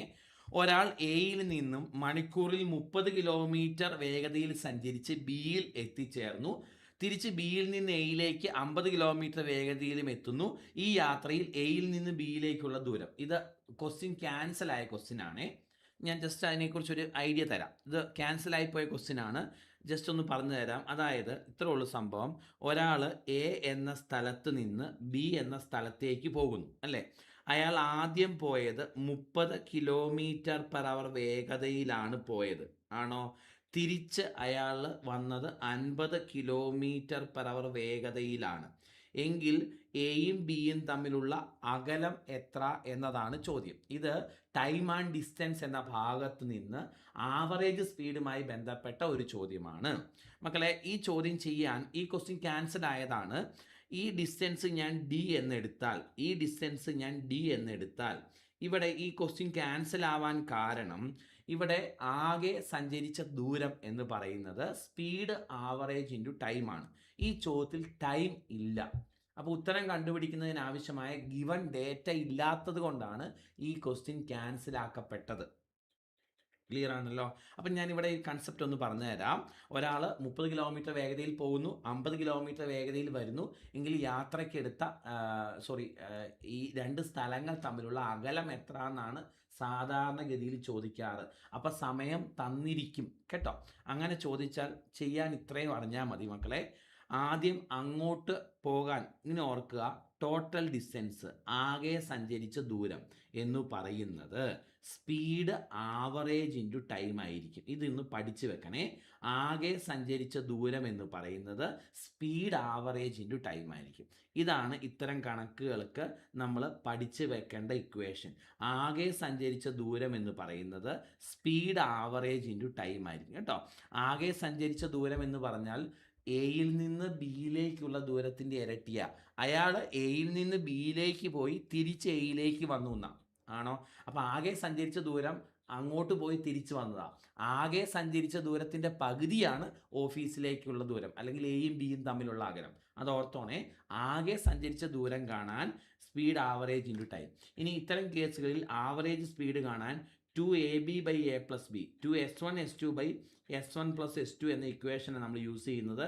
ഒരു സ്ഥലത്ത് പോയി തിരിച്ചു വന്നു എന്ന സന്ദർഭത്തിൽ മറക്കണ്ട, ഇൻറ്റു ടൈം ചെയ്താൽ ടോട്ടൽ ഡിസ്റ്റൻസ് കിട്ടും. ഇതാണ് ഇവിടുത്തെ ഇക്വേഷൻ, ഒന്ന് ഓർത്ത് വെച്ചോണേ. ടോട്ടൽ ഡിസ്റ്റൻസ് എന്ന് പറഞ്ഞാൽ അവിടെ പോയി തിരിച്ചു വരാനെടുത്ത ദൂരമാണ് അല്ലേ. നമുക്ക് വേണ്ടത് എയിൽ നിന്ന് ബിയിലേക്കുള്ള അകലമാണ്. അപ്പോൾ ആകെ സഞ്ചരിച്ച ദൂരം എത്രയാണോ അതിൻ്റെ പകുതിയാണ് എയും ബിയും തമ്മിലുള്ള അകലം. ആ കൺസെപ്റ്റ് മനസ്സിൽ വേണം. ഇനി ഇത്തരം ചോദ്യങ്ങൾ യൂസ് ചെയ്യേണ്ട equation total distance equal to speed average into ടൈമാണ്. സ്പീഡ് ആവറേജ് എന്ന് പറഞ്ഞാൽ 2s1s2 by s1 plus s2, അല്ലെ 2ab by a plus b ആണ്, ഇൻറ്റു ടി ആണ്. ഇതിൽ ടി തന്നിരിക്കും. ഈ ചോദ്യത്തിൽ തരാത്തത് കൊണ്ടാണ് ക്വസ്റ്റ്യൻ ക്യാൻസൽ ആയത്. മുന്നോട്ട് പോവാം. Next question. ഒരു സൈക്കിൾ 5 കിലോമീറ്റർ ദൂരം സഞ്ചരിക്കാൻ 25 മിനിറ്റ് എടുത്തു. ഇതേ വേഗതയിൽ 3.5 കിലോമീറ്റർ സഞ്ചരിക്കാനെടുക്കുന്ന സമയം എത്ര? ഒരു സൈക്കിൾ 5 കിലോമീറ്റർ ദൂരം സഞ്ചരിക്കാൻ 25 മിനിറ്റ് എടുത്തു. എങ്കിൽ 3.5 കിലോമീറ്റർ സഞ്ചരിക്കാനെടുക്കുന്ന സമയം എത്ര? ഇതാണ് കുഞ്ഞുങ്ങളെ ചോദ്യം. ഒരു സൈക്കിൾ 5 കിലോമീറ്റർ ദൂരം സഞ്ചരിക്കാൻ 25 മിനിറ്റ് എടുത്തു. എങ്കിൽ 3.5 കിലോമീറ്റർ സഞ്ചരിക്കാൻ എത്ര സമയമെടുക്കും? ഇത് ഡയറക്റ്റായിട്ട് ചെയ്യാവുന്നതേ ഉള്ളൂ, ഒരു പ്രശ്നവുമില്ല. 5 കിലോമീറ്റർ ദൂരം സഞ്ചരിക്കാൻ എടുത്ത സമയം 25 മിനിറ്റ് ആണ്. എപ്പോൾ തുടങ്ങി ക്ലാസ് എന്നോ? ആണ്ട് കിടക്കണു. 7 മണിക്ക് തുടങ്ങി ക്ലാസ് ചേട്ടാ, കേട്ടോ. ഓക്കെ. 5 കിലോമീറ്റർ സഞ്ചരിക്കാൻ 25 മിനിറ്റ് എടുത്തു. 3.5 കിലോമീറ്റർ സഞ്ചരിക്കാൻ എത്ര സമയം എടുക്കും? 3.5 കിലോമീറ്റർ സഞ്ചരിക്കാൻ എത്ര? ഇങ്ങനെ എഴുതിയിട്ട് വെറുതെ ക്രോസ് മൾട്ടിപ്ലൈ ചെയ്താൽ പരിപാടി തീരും മക്കളെ. യെസ്, വേറെ ഒന്നുമില്ലെന്നേ, സിമ്പിൾ പരിപാടി. ഇങ്ങനെ എഴുതിയിട്ട് ക്രോസ് മൾട്ടിപ്ലൈ ചെയ്താൽ മതി. ഓക്കെ അല്ലേ?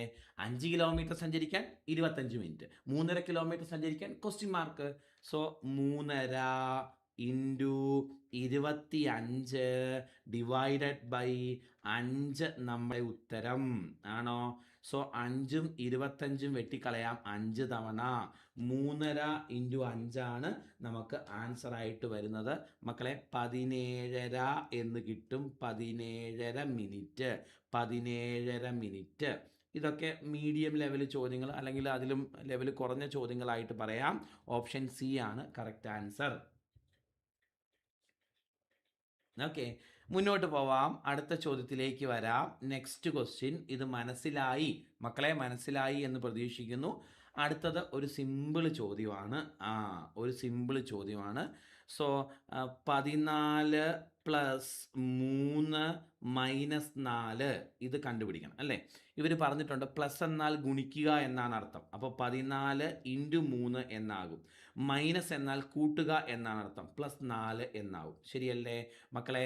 14 ഇൻറ്റു 3 എന്ന് പറഞ്ഞാൽ നമുക്കറിയാം 42 42 പ്ലസ് 4 46 ഉത്തരമായിട്ട് വരുന്നത്. ഒരു സിമ്പിൾ ബേസിക് ക്വസ്റ്റ്യൻ ആയിരുന്നു. ഓപ്ഷൻ എ ആണ് കറക്റ്റ്. റെഡിയല്ലേ? ഇതിനൊന്നും സമയം കളയേണ്ട ആവശ്യമില്ല. ബോർഡ് മാസ് ആണ്. ബോർഡ് മാസ് എന്ന് പറഞ്ഞാൽ ഗണിത ചിഹ്നങ്ങൾ ഉപയോഗിച്ചുള്ള പ്രശ്നങ്ങൾ എന്ന് പറഞ്ഞ് നമ്മുടെ സിലബസിൽ കാണാം. അടുത്തത് ശരിയായ ഗണിത ചിഹ്നങ്ങൾ തിരഞ്ഞെടുത്ത് സമവാക്യം പൂരിപ്പിക്കുക. സോ ഈ സമവാക്യം പൂരിപ്പിക്കുക, ഇത് കറക്റ്റ് ഉത്തരം ആണ് ചോദ്യം. സോ 6 വീണ്ടും ഒരു 6 അത് ബ്രാക്കറ്റിലേക്ക് ഇടുക. യെസ്, വീണ്ടും ഒരു 6 ഈക്വൽ ടു 30. ഇതിൽ ഏതൊക്കെ ചിഹ്നങ്ങൾ കൊടുത്താലാണ് ഉത്തരം കറക്റ്റ് ആവുന്നത്? ഏതാ മക്കളെ? ഓപ്ഷൻ ബി അല്ലേ കറക്റ്റ്? ആദ്യം ഇടയ്ക്ക് ഒരു ഗുണന ചിഹ്നം കൊടുക്കുക, പിന്നെ ഒരു മൈനസ് ചിഹ്നം കൊടുക്കുക. അപ്പോൾ 6 36 മൈനസ് 6 ഈക്വൽ ടു 30 എന്ന് കറക്റ്റ് ആൻസർ വന്നോളും അല്ലേ? ഇതൊക്കെ ഓപ്ഷൻ വെച്ച് അങ്ങ് ചെയ്യണം, അല്ലാതെ പ്രത്യേകിച്ച് ഇതിലൊന്നും ഷോർട്ട് കട്ട് പറയാനില്ല. ഓപ്ഷൻ വെച്ച് ചെക്ക് ചെയ്യുക, ഉത്തരത്തിലേക്ക് എത്തുക എന്നുള്ളതാണ്. ചെറിയ ചോദ്യമാണ്, നമുക്ക് ഉപദ്രവം ഉണ്ടാക്കുന്ന ചോദ്യമല്ല. ഇനി അടുത്തത് നമ്പർ സീരീസ് ആണ്. മെൻ്റൽ എബിലിറ്റിയിലെ നമ്പർ സീരീസ്.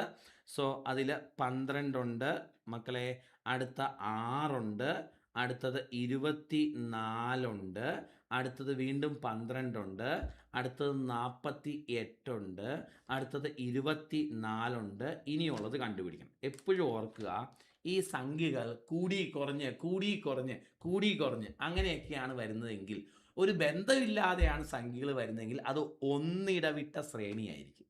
കേട്ടോ, അതെപ്പോഴും ശ്രദ്ധിക്കണേ. ഒരു ബന്ധമില്ലാതെ കൂടി കുറഞ്ഞ് അങ്ങനെയൊക്കെ വന്നാൽ മിക്കവാറും ഒന്നിടവിട്ട ശ്രേണിയായിരിക്കും. അപ്പോൾ ഇത് ഒന്നിടവിട്ട ഒരു ശ്രേണിയാണ് മക്കളെ. ഇതുണ്ടോ, 12 ഇരട്ടിയായിട്ട് മാറി 24, 24 ഇരട്ടിയായിട്ട് മാറി 48, അപ്പം 48 ഇരട്ടിയായിട്ട് മാറും. ആൻസർ 96 കറക്റ്റ് ഉത്തരം. ഓപ്ഷൻ ബി ആണ് കുഞ്ഞുങ്ങളെ നമ്മുടെ ആൻസർ ആയിട്ട് വരുന്നത്. 96 കറക്റ്റ് ഉത്തരം അല്ലേ? അപ്പോൾ കുറേ കുട്ടികൾ നമ്മളോട് ഇങ്ങനെ ചോദിക്കും, സാറേ ഈ സീരിയസ് ഒന്നും കിട്ടാറില്ല, സീരിയസ് പലപ്പോഴും ബുദ്ധിമുട്ടായിട്ട് വരാറുണ്ട്, തീരെ എളുപ്പമുള്ളത് കിട്ടും എങ്കിലും. അപ്പോൾ എന്ത് ചെയ്യണം? പ്രത്യേകിച്ച് ഒന്നും ചെയ്യാനില്ല, കുറേ സീരിയസിൻ്റെ ചോദ്യങ്ങൾ ചെയ്ത് പ്രാക്ടീസ് ചെയ്യുക. അപ്പോൾ ഓട്ടോമാറ്റിക്കലി കുറേ ഐഡിയാസ് തലേ കാണും. അപ്പോൾ ഒരു ചോദ്യം വരുമ്പോൾ ഒന്നാമത്തെ ഐഡിയ ചെക്ക് ചെയ്ത് നോക്കുക, ശരിയായില്ലെങ്കിൽ അടുത്ത ഐഡിയ ചെക്ക് ചെയ്യുക. ഇങ്ങനെ ഐഡിയാസ് മാറ്റി മാറ്റി ചെക്ക് ചെയ്യണം എന്നുണ്ടെങ്കിൽ കുറച്ച് തലയിൽ വേണം. അപ്പോൾ കുറച്ച് ക്വസ്റ്റ്യൻസ് അങ്ങ് പ്രാക്ടീസ് ചെയ്താൽ ഓട്ടോമാറ്റിക്കലി കുറേ കിട്ടും കേട്ടോ, നോ പ്രോബ്ലം. ശരി, ഇനി അടുത്ത ചോദ്യത്തിലേക്ക് വരാം. കോഡിംഗ് ആൻഡ് ഡീകോഡിംഗ് മക്കളെ, കോഡിംഗ് ആൻഡ് ഡീകോഡിംഗ്. യെസ്, അപ്പോൾ ഇതിന് മസ്റ്റായിട്ട് പൊസിഷൻ വാല്യൂ കാണാതെ പഠിക്കണം എൻ്റെ മക്കളെ. നിങ്ങൾ നിർബന്ധമായും ഓരോ ലെറ്ററിൻ്റെയും പൊസിഷൻ വാല്യൂ പഠിച്ചിരിക്കണം ദയവ് ചെയ്ത്. കാരണം ഇത് എല്ലായിടത്തും ആവശ്യമാണ്. എ തൊട്ട് ഇസഡ് വരെ എഴുതി വെച്ച് ചെയ്യുന്ന ഉഡായിപ്പ് പരിപാടി പറ്റില്ല. പൊസിഷൻ വാല്യൂ കാണാതെ പഠിക്കണം, കേട്ടല്ലോ? ശരി, അപ്പോൾ ഇവിടെ പോലീസിൻ്റെ കോഡ് പറഞ്ഞിട്ടുണ്ട്. പോലീസ് അല്ലേ? പോലീസിൻ്റെ കോഡ് എത്രയാ മക്കളെ? പോലീസിൻ്റെ കോഡ്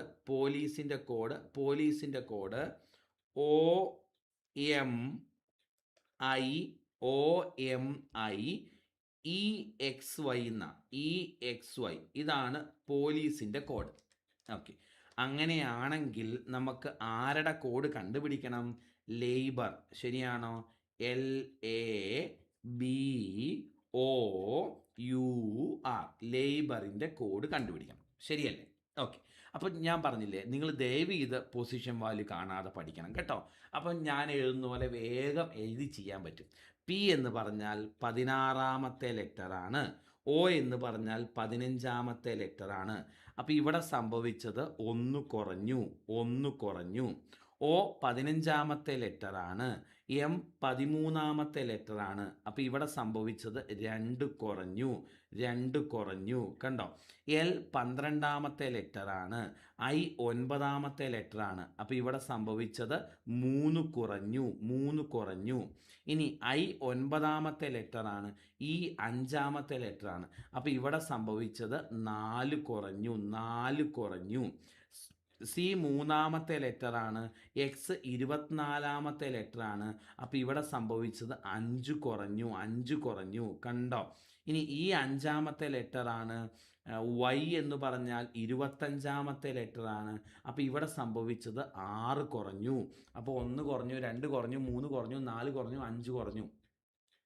അതേ പരിപാടി അപ്പുറം ചെയ്താൽ മതി. എൽ 12ാമത്തെ ലെറ്റർ, 1 കുറയുമ്പോൾ 11. 11ാമത്തെ ലെറ്റർ നമ്മുടെ കെ ആണ്. അപ്പോൾ കെ ആണ് എങ്കിൽ കെ വരുന്ന 2 ഓപ്ഷൻസ് ഉണ്ട്. ബാക്കി 2 ഓപ്ഷൻസ് വെട്ടിക്കളയാം. ഇത് തെറ്റ്. ഓക്കെ. എ എന്ന് പറഞ്ഞാൽ 1ാമത്തെ ലെറ്ററാണ്. ആണോ? ഈ 1ാമത്തെ ലെറ്ററിൽ നിന്ന് 2 കുറയ്ക്കേണ്ടത്. എയിൽ നിന്ന് 1 കുറച്ച ഇസഡ്, 2 കുറച്ചാൽ വൈ. അപ്പോൾ വൈ ആണ് ഇവിടെ കിട്ടുന്നത്. ഓക്കെ. ബി എന്ന് പറഞ്ഞാൽ നമ്മുടെ 2ാമത്തെ ലെറ്ററാണ്. ഇതിൽ നിന്ന് 3 കുറയ്ക്കണം എങ്കിൽ ഓക്കെ. ഇനി ബാക്കി ചെയ്യേണ്ട ആവശ്യമില്ല. സത്യം പറഞ്ഞാൽ കെ വൈ തുടങ്ങുന്ന ഒരു ഓപ്ഷനേ ഉള്ളൂ. ഈ ഓപ്ഷൻ കെ ഇസഡിലാണ് തുടങ്ങുന്നത്. കെ വൈയിൽ തുടങ്ങുന്ന ഒരു ഓപ്ഷനേ ഉള്ളൂ. ബാക്കി ചെയ്യേണ്ട. എപ്പോഴും ഇങ്ങനെ കമ്പയർ ചെയ്ത് വേണം ഡീകോഡിങ് ചെയ്യാൻ. അല്ലാതെ എല്ലാം ചെയ്ത് കഴിഞ്ഞിട്ട് ഉത്തരത്തിലേക്ക് നോക്കുകയല്ല ചെയ്യേണ്ടത്. ഞാൻ പറഞ്ഞ മനസ്സിലായോ? കമ്പയർ ചെയ്യണം.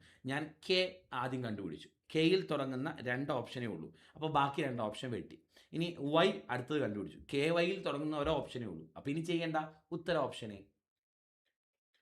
ഇനി ഈ പുറകിലേക്ക് എടുക്കുന്നതിൻ്റെ ടെക്നിക്ക് ഒന്ന് പറഞ്ഞുതരാം. അത് ചില ആളുകൾക്ക് അതെന്താണെന്ന് മനസ്സിലായിട്ടില്ല. മക്കളെ, നമ്മളെ ഈ ആൽഫബറ്റുകൾ എഴുതുമ്പോഴേ ഇങ്ങനെ എഴുതണ്ടേ. A B C D E F G H I J K L M. ആദ്യത്തെ 13. N O P Q R S T U V W X Y Z. കണ്ടോ? ഇതാണ് ഓർഡർ. ഇങ്ങനെ വേണം പഠിക്കാൻ. ഇങ്ങനെ ക്ലോക്ക് വൈസ് ആണ് ഓർഡർ. ആണ് നമ്മുടെ ഓർഡർ. ആദ്യത്തെ 13ഉം അടുത്ത 13. കണ്ടോ? ആദ്യത്തെ 13ഉം അടുത്ത 13. ഇങ്ങനെ ക്ലോക്ക് വൈസ് ഓർഡറിൽ എഴുതണം. അപ്പം നോക്കിയേ, ഇത് 1ാമത്തെ ലെറ്റർ, ഇത് 1ാമത്തെ ലെറ്റർ, ഇത് 2ാമത്തെ ലെറ്റർ, ഇത് 3ാമത്തെ ലെറ്റർ, ഇത് 4ാമത്തേത്, ഇത് 5ാമത്തേത്, ഇത് 6, അങ്ങനെ മുന്നോട്ട് പോകും അല്ലേ? ഇന്നുണ്ടോ? എയിൽ നിന്ന് 1 കുറച്ചാൽ, കണ്ടോ? എയിൽ നിന്ന് 1 കുറച്ചാൽ നേരെ ഇസഡിലേക്ക് വരും. എയിൽ നിന്ന് 2 കുറച്ചാൽ നേരെ വൈയിലേക്ക് വരും. എയിൽ നിന്ന് 3 കുറച്ചാൽ നേരെ എക്സിലേക്ക് വരും. എയിൽ നിന്ന് 4 കുറച്ചാൽ നേരെ ഡബ്ല്യൂയിലേക്ക് വരും. കണ്ടോ? ഇപ്പോൾ സി -4 ചെയ്യേണ്ടത്. സിയിൽ നിന്ന് 4 കുറയ്ക്കണം. സിയിൽ നിന്ന് 1 കുറച്ചാൽ ഇത്, 2 കുറച്ചാൽ ഇത്, 3 കുറച്ചാൽ ഇത്, 4 കുറച്ചാൽ ഇത്. കണ്ടോ? ഇനി ഡിയിൽ നിന്ന് 6 കുറയ്ക്കണം. ഡിയിൽ നിന്ന് 6 കുറയ്ക്കേണ്ട സാഹചര്യം വന്നു. ഡിയിൽ നിന്ന് 1 കുറച്ചാൽ ഇത്, 2 കുറച്ചാൽ ഇത്, 3 കുറച്ചാൽ ഇത്, 4 കുറച്ചാൽ ഇത്, 5 കുറച്ചാൽ ഇത്, 6 കുറച്ചാൽ ഇത്. കണ്ടോ? 6 കുറയ്ക്കണമെങ്കിൽ എക്സ് വരും. ഇതാണ് ലോജിക്ക്. ഈ ക്ലോക്ക് വൈസ് ഇതാണെന്ന് വിഷ്വലി ഓർത്തിരിക്കേണ്ടത് കേട്ടോ. ഇത് മുന്നോട്ട്, ഇത് കൂട്ടുമ്പോൾ ഇങ്ങനെ മുന്നോട്ട്, കുറയ്ക്കുമ്പം ഇങ്ങനെ പുറകോട്ട്. ഇതാണ് അറിഞ്ഞിരിക്കേണ്ടത് കേട്ടോ. ഓർത്തോണം, ശ്രദ്ധിച്ചോണം, മനസ്സിലാക്കിക്കോണം. നെക്സ്റ്റ്, ഡിക്ഷണറിയിൽ ക്രമീകരിക്കുക. താഴെ കൊടുത്തിരിക്കുന്ന വാക്കുകൾ ഇംഗ്ലീഷ് അക്ഷരമാലാ ക്രമത്തിൽ ക്രമീകരിച്ചാൽ ആദ്യം വരുന്ന വാക്ക്. അല്ലേ മക്കളെ? ഇതിനും എന്തറിയണം? പൊസിഷൻ വാല്യൂ അറിയണം. ലെറ്റേഴ്സിന് പൊസിഷൻ വാല്യൂ അറിയാവുന്ന ഒരാൾക്ക് വേഗം ചെയ്യാം അല്ലേ? ഓക്കെ. സി 3ാമത്തെ ലെറ്ററാണ്. എം 13ാമത്തെ ലെറ്ററാണ്. സി 3ാമത്തെ ലെറ്ററാണ്. ജി എന്ന് പറഞ്ഞാൽ 7ാമത്തെ ലെറ്ററാണ്. അപ്പോൾ ഇതിൽ ആദ്യം വരുന്നത് സിയിൽ തുടങ്ങുന്നതാണ്. സിയിൽ തുടങ്ങുന്ന 2 എണ്ണം ഉണ്ട്. ഇതിലേതാണ് ആദ്യം വരുന്നതെന്ന് കണ്ടുപിടിക്കാൻ അടുത്ത ലെറ്ററും കൂടെ നോക്കണം. എൽ എന്ന് പറഞ്ഞാൽ 12ാമത്തെ ലെറ്ററാണ്. ഇവിടെ എച്ച് എന്ന് പറഞ്ഞാൽ 8ാമത്തെ ലെറ്ററാണ്. അപ്പോൾ എന്തായാലും CH ചെയിൻ ആണ് ആദ്യം വരുന്നത്. സോ ഓപ്ഷൻ സി ആണ് ആൻസർ. കണ്ടോ? അപ്പോൾ പൊസിഷൻ വാല്യൂ അറിയാമെങ്കിൽ അതും സെറ്റാണ്. ഓക്കെ, ശരി. നെക്സ്റ്റ് ചോദ്യത്തിലേക്ക് വരാം. ചോദ്യം ഇക്വലൻ്റ് ഡാഷുമായി ബന്ധമില്ല. ഇക്വലൻറ്റിന് ബന്ധമില്ലാത്തത് ഏത്? ഇക്വലൻറ്റിന് ബന്ധമില്ലാത്തത് ഇക്വിറ്റിയുമായിട്ടാണ്. കാരണം നമുക്ക് ഈക്വൽ എന്ന വാക്ക് ഇക്വലൻറ്റിൽ നിന്നുണ്ടാക്കാൻ കഴിയും. ടെയിൽ എന്ന വാക്ക് ഇക്വലൻറ്റിൽ നിന്നുണ്ടാക്കാൻ കഴിയും. ലെൻഡ് എന്ന വാക്ക് ഇക്വലൻറ്റിൽ നിന്നുണ്ടാക്കാൻ കഴിയും. എന്നാൽ ഇക്വിറ്റി എന്ന വാക്ക് ഇക്വലൻറ്റിൽ നിന്നുണ്ടാക്കാൻ കഴിയില്ല. കാരണം വൈ ഒന്നും ഇവിടെ ഇല്ല. അപ്പോൾ ബന്ധമില്ലാത്തത് ഓപ്ഷൻ എ ആണ്. അങ്ങനെയാണ് അത് ബന്ധമില്ലാതായത്. ഓക്കെ, മുന്നോട്ട് വരാം. നെക്സ്റ്റ് ക്വസ്റ്റ്യൻ മക്കളെ. ഈ ചാപ്റ്ററിൻ്റെ പേര് അനലോജി, സമാന ബന്ധങ്ങൾ. കാർഡിയോളജി ഹൃദയവുമായി ബന്ധപ്പെട്ടിരിക്കുന്നു എങ്കിൽ നെഫ്രോളജി എന്തുമായി ബന്ധപ്പെട്ടിരിക്കുന്നു? കാർഡിയോളജി ഹൃദയമാണെങ്കിൽ നെഫ്രോളജി ബന്ധപ്പെട്ടിരിക്കുന്നത് ആരുമായിട്ടാണ് ചേട്ടാ? ചാടിക്കേറി ആൻസർ പറയുന്നു, വൃക്കയുമായി ബന്ധപ്പെട്ടതാണ് നെഫ്രോളജി. അല്ലേ? നിങ്ങൾക്കൊക്കെ അറിയാം, സംഗതി സെറ്റാണ്. ഇനി ഇത് ഓഡ് വൺ ഔട്ട്, കൂട്ടത്തിൽ പെടാത്തത്, ഒറ്റയാൻ എന്ന് പറഞ്ഞ് സിലബസിൽ കാണുന്ന പോർഷനാണ്. ക്ലാസിഫിക്കേഷൻ, തരംതിരിക്കൽ എന്നൊക്കെ പറഞ്ഞ് കാണും. താഴെ പറഞ്ഞതിൽ ചേരാത്തത്, ഒറ്റപ്പെട്ട് നിൽക്കുന്നത്, ഒറ്റയാൻ ഏതാ മക്കളെ ഇതിൽ ഒറ്റയാൻ? അൽനിക്കോ ആണ് ഇതിലെ ഒറ്റയാൻ. ആണോ? കാരണം അത് ലോകസങ്കരമാണ്. ബാക്കിയുള്ളതെല്ലാം മെറ്റൽസ്, ലോഹങ്ങളാണ്. ഓക്കെ, മുന്നോട്ട് വരാം. Next question. ഓക്കെ, ഏജുമായി ബന്ധപ്പെട്ട ചോദ്യമാണ്. ഏജുമായി ബന്ധപ്പെട്ട ചോദ്യമാണ്. ഏജിൻ്റെ ക്വസ്റ്റ്യനാണ്. ശ്രദ്ധിച്ച് കേട്ടോണേ മക്കളെ. ഏജ് എന്ന ചാപ്റ്ററിൽ നിന്ന് ഏറ്റവും കൂടുതൽ പ്രാവശ്യം ചോദിക്കുന്ന ഒരു പാറ്റേൺ. ഏജിൽ നിന്ന് ഇപ്പം 100 ചോദ്യം ഏജിൽ നിന്ന് വന്നാൽ 90 ചോദ്യവും ഈ ടൈപ്പ് ചോദ്യങ്ങളായി. 2 റേഷ്യോ തന്നിട്ടുള്ള ചോദ്യങ്ങൾ.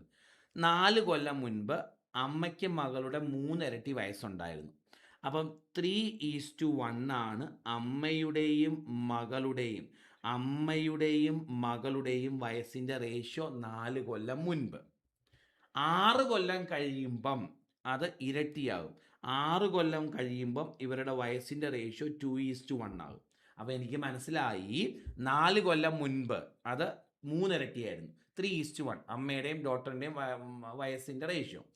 6 കൊല്ലം കഴിയുമ്പോൾ അത് 2:1 ആകും. ഓക്കെ, അപ്പോൾ പഴയ റേഷ്യോ ആദ്യം എഴുതി. ഇപ്പം 6 കൊല്ലം കഴിയുമ്പോൾ റേഷ്യോ ഇപ്പം പാസ്റ്റിലെയും ഫ്യൂച്ചറിലെയും റേഷ്യോ തന്നിരിക്കുന്നത്, പ്രസൻറ്റ് തന്നിട്ടില്ല. ഈ 2 റേഷ്യോകൾ തമ്മിൽ 6ഉം 4ഉം 10 വർഷത്തെ വ്യത്യാസമുണ്ട്. ഒന്ന് പ്രസൻറ്റിന് 4 കൊല്ലം മുൻപ്, ഒന്ന് പ്രസൻറ്റിന് 6 കൊല്ലം ശേഷം. അപ്പോൾ രണ്ടും തമ്മിൽ 10 വർഷത്തെ വ്യത്യാസം. ഇനി ഒരു റേഷ്യോയുടെ വില കണ്ടുപിടിക്കണം നമ്മൾ.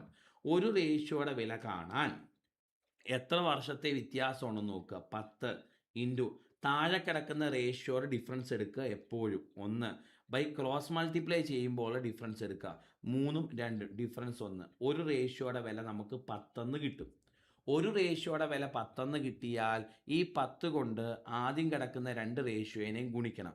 10 കൊണ്ട് 3നെ ഗുണിച്ചാൽ 30, 10 കൊണ്ട് 1നെ ഗുണിച്ചാൽ 10. ആ റേഷ്യോ ഏത് സമയത്തെയാണോ 3:1 എന്ന റേഷ്യോയിലേക്കാണ് ഞാൻ 10 സബ്സ്റ്റിറ്റ്യൂട്ട് ചെയ്തത്. ആ റേഷ്യോ ഏത് സമയത്തെയാണോ ആ സമയത്തെ വയസ്സുകൾ കിട്ടും. ആ റേഷ്യോ 4 വർഷം മുമ്പത്തെയാണ്. അപ്പോൾ എനിക്ക് 30 എന്നും 10 എന്നും പറഞ്ഞ് കിട്ടിയ വയസ്സുകൾ 4 വർഷം മുമ്പത്തെയാണ്. ഇപ്പോഴത്തെ വയസ്സുകൾ കാണാൻ 2നോടും 4 കൂട്ടി പറയണം. 34ഉം 14ഉമാണ് ഇപ്പോഴത്തെ വയസ്സുകൾ. മകളുടെ ഇപ്പോഴത്തെ വയസ്സ് എത്ര എന്ന് ചോദിച്ചാൽ ഓപ്ഷൻ ബി ആണ് കറക്റ്റ് ഉത്തരം, 14. ഇതാണ് 2 റേഷ്യോ തന്നിട്ട് ചോദിക്കുന്ന ചോദ്യങ്ങൾ. കുഞ്ഞുങ്ങളെ, ഇത് പരീക്ഷകൾക്ക് ഏജിൽ നിന്ന് എപ്പോഴും കാണുന്ന പാറ്റേൺ, അല്ലെങ്കിൽ ആകെ കാണുന്ന ഒരു പാറ്റേൺ ഇതാണെന്ന് പറയാം. ഒന്നുകൂടെ ശ്രദ്ധിച്ചേ. 2 റേഷ്യോസ് തരും. ഒന്ന് ഇവിടെ തന്നേക്കുന്ന, ഒന്ന് പാസ്റ്റിലെയും ഒന്ന് ഫ്യൂച്ചറിലെയാണ്. പഴയ റേഷ്യോ ആദ്യം എഴുതണം. ഇതാണ് പഴയ റേഷ്യോ, പാസ്റ്റ്. ഇതാണ് ഫ്യൂച്ചർ. ഇത് തമ്മിൽ 10 വർഷത്തെ ഗ്യാപ്പ് ഉണ്ട്. ഒരു റേഷ്യോ എത്ര എന്ന് കണ്ടുപിടിക്കണം. ഓക്കെ, ഒരു റേഷ്യോ കണ്ടുപിടിക്കാൻ ഈ 10 ഇൻറ്റു വർഷങ്ങളുടെ വ്യത്യാസം 10 10 ഇൻറ്റു താഴത്തെ റേഷ്യോ ഡിഫറൻസ് 1 ബൈ ക്രോസ് ചെയ്യുമ്പോഴുള്ള റേഷ്യോ ഡിഫറൻസ് 1. ഒരു റേഷ്യോയുടെ വില കിട്ടിയാൽ എപ്പോഴും ആദ്യത്തെ റേഷ്യോയിലേക്ക് സബ്സ്റ്റിറ്റ്യൂട്ട് ചെയ്യണം. ആ റേഷ്യോ ഏത് സമയത്തെയാണോ ആ സമയത്തെ വയസ്സുകൾ കിട്ടും. ഓക്കെ, ആ റേഷ്യോ 4 വർഷം മുമ്പത്തെ ആയതുകൊണ്ട് 30ഉം 10ഉം 4 വർഷം മുമ്പത്തെ വയസ്സുകളാണ്. ഇപ്പോഴത്തെ വയസ്സ് കാണാൻ 2നോട് 4 കൂട്ടണം, 34ഉം 14. വോളിയം കുറച്ചുകൂടെ കൂട്ടാം. വോളിയം കുറവാണോ മക്കളെ? ഞാൻ നല്ല വോളിയത്തിലാണ് സംസാരിക്കുന്നത്. വോളിയം കുറവാണോ? ആണോ? എൻ്റെ അമ്മേ, മടുത്തല്ലോ. ഓക്കെ ആണോ? വോളിയം ഓക്കെ ആണോ ചേട്ടാ? വോളിയം ഓക്കെ ആണോ?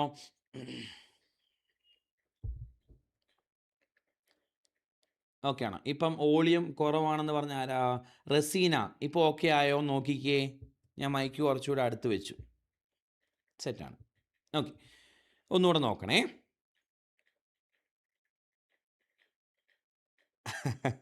ശരി, ദേ നമ്മുടെ ലാസ്റ്റ് ക്വസ്റ്റ്യനിലേക്ക് വരാം. ഓക്കെ, യെസ്, ലാസ്റ്റ് ക്വസ്റ്റ്യൻ ഇതാണ്. ഓർഡർ ആൻഡ് റാങ്കിങ് എന്ന ഭാഗത്ത് നിന്നാണ്. ഓർഡർ ആൻഡ് റാങ്കിങ് അല്ലേ? 40 കുട്ടികളുള്ള ഒരു ക്ലാസ്സിൽ വിശ്വനാഥൻ്റെ റാങ്ക് മുന്നിൽ നിന്ന് 19 ആണെങ്കിൽ പിന്നിൽ നിന്ന് എത്ര? നമുക്കറിയാം, ഒരാളുടെ പിന്നിൽ നിന്നുള്ള റാങ്ക് കാണാൻ, കാണാൻ ആകെ എണ്ണത്തിൽ നിന്ന് മുന്നിൽ നിന്നുള്ള റാങ്ക് കുറച്ചിട്ട് 1 കൂട്ടണം. സോ ആകെ എണ്ണം 40, മുന്നിൽ നിന്നുള്ള റാങ്ക് 19, എന്നിട്ട് 1 കൂട്ടുന്നതാണ് ആൻസറായിട്ട് വരുന്നത്. ആൻസർ 22 എന്നാണ് കിട്ടുന്നത് അല്ലേ? 22 എന്നാണ് കിട്ടുന്നത്. എളുപ്പമാണ്. ഓപ്ഷൻ എ ആണ് കറക്റ്റ് അല്ലേ? Order and ranking. ആകെ ആളുകളുടെ എണ്ണം കാണാൻ എന്ത് ചെയ്യണം? മുന്നിൽ നിന്നുള്ള സ്ഥാനവും പിന്നിൽ നിന്നുള്ള സ്ഥാനവും തമ്മിൽ കൂട്ടിയിട്ട് 1 കുറയ്ക്കണം. ഒരാളുടെ പിന്നിൽ നിന്നുള്ള സ്ഥാനം കാണാൻ എന്ത് ചെയ്യണം? ആകെ എണ്ണത്തിൽ നിന്ന് മുന്നിൽ നിന്നുള്ള സ്ഥാനം കുറച്ചിട്ട് 1 കൂട്ടണം. ഒരാളുടെ മുന്നിൽ നിന്നുള്ള സ്ഥാനം കാണാൻ എന്ത് ചെയ്യണം? ആകെ എണ്ണത്തിൽ നിന്ന് പിന്നിൽ നിന്നുള്ള സ്ഥാനം കുറച്ചിട്ട് 1 കൂട്ടണം. ഇതാണ് ഇതിൽ വരുന്ന ബേസിക് ആയിട്ടുള്ള 3 ഇക്വേഷൻസ്. ഇടയിലുള്ള എണ്ണം കാണാനുള്ള ചോദ്യങ്ങളുണ്ട്, ഇൻ്റർചേഞ്ചിങ്ങിൻ്റെ ചോദ്യങ്ങളൊക്കെ ഉണ്ട്. എങ്കിലും ഡയറക്റ്റ് ചോദ്യങ്ങൾ ഇതാണ് വരാറ്. ആകെ എണ്ണം കാണാനും മുന്നിൽ നിന്നുള്ള സ്ഥാനം കാണാനും പിന്നിൽ നിന്നുള്ള സ്ഥാനം കാണാനുമുള്ള ഇക്വേഷൻസ്. സോ ഇതാണ് മക്കളെ നമ്മുടെ ഫസ്റ്റ് ക്വസ്റ്റ്യൻ പേപ്പർ. ഞാൻ പറഞ്ഞ ഇത്രയും കാര്യങ്ങൾ നിങ്ങൾക്ക് മനസ്സിലായി, സെറ്റായി എന്ന് പ്രതീക്ഷിക്കുന്നു. അങ്ങനെയെങ്കിൽ രണ്ടാമത്തെ ക്വസ്റ്റ്യൻ പേപ്പറുമായിട്ട് അടുത്ത ദിവസം കാണാം. നല്ല ചോദ്യങ്ങൾ കിട്ടുമ്പം അതൊന്ന് ആഡ് ചെയ്ത് വെക്കാൻ ശ്രമിക്കണം കേട്ടോ. നമ്മൾ ചെയ്യുന്നതിൽ സിമ്പിൾ ചോദ്യങ്ങൾ കാണും, എളുപ്പമുള്ള ചോദ്യങ്ങളും ബുദ്ധിമുട്ടുള്ള ചോദ്യങ്ങളൊക്കെ കാണും. അപ്പോൾ ഫസ്റ്റ് ക്വസ്റ്റ്യൻ പേപ്പർ എന്തായാലും കഴിഞ്ഞു, ചെയ്യിപ്പിച്ച് എല്ലാം മനസ്സിലായെന്ന് വിചാരിക്കുന്നു. അപ്പോൾ എല്ലാവർക്കും thank you, tata, bye bye, see you. അടുത്ത കാവിലെ പാട്ട് മത്സരത്തിന് കാണാം. ഓക്കെ, ഒരു ടാറ്റയൊക്കെ തന്നിട്ട് പോ. നന്ദിയുണ്ട്. ഓക്കെ മക്കളെ, അപ്പം ശരി, ബൈ ബൈ. ആ, ഒരു ലവും ഒരു തീയൊക്കെ തന്നിട്ട് പോ. ഇത് എത്ര ക്ലാസ് എടുത്തതല്ലേ കഷ്ടപ്പെട്ട്. ഇത് ആലുവ മണപ്പുറത്ത് കണ്ട പരിചയം പോലും കാണിക്കാതൊക്കെ പോയാൽ ശരിയാണോ? ടാറ്റ. ശരി മക്കളെ, ഓക്കെ കേട്ടോ. അടുത്ത ക്ലാസ്സിൽ കാണാം. സാറ് പറഞ്ഞ് ലവും ടാറ്റയൊക്കെ മേടിക്കുവാണല്ലോ. സാറ് നാണമില്ലേ? എനിക്ക് നാണമില്ല കേട്ടോ. ഒരു ലവും ടാറ്റയൊക്കെ കാണുമ്പോൾ ഒരു സന്തോഷം. ഇതെന്നാ സാധനമാണ്? ലവ് ആണോടാ അത്? ആണ്. ഓക്കെ മക്കളെ, ശരി.